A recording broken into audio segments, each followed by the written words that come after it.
மருத்துவர் ஆய்வறையில் ஒரு சிறிய தவறாக குலுக்கினார். ஆனால் தவறவிதமாக அவர் அணிந்திருந்த பாதுகாப்புச் சட்டையில் ஒரு பிளவு ஏற்பட்டது. அதைக் கண்டவுடனே அந்த ஆணும் திகைத்து பயந்தவாறே மிக வேகமாக ஓடினார்.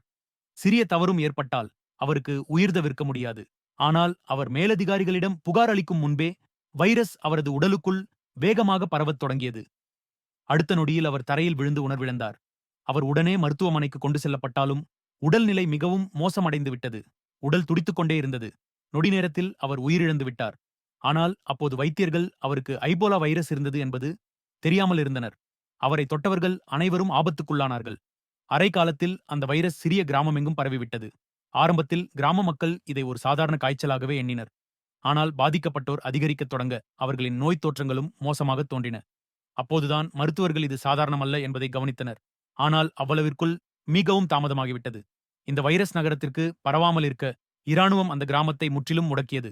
இதோடு மட்டுமில்லாமல் ஒரு அணுகுண்டையும் அந்த கிராமத்துக்குள் வீசப்பட்டது.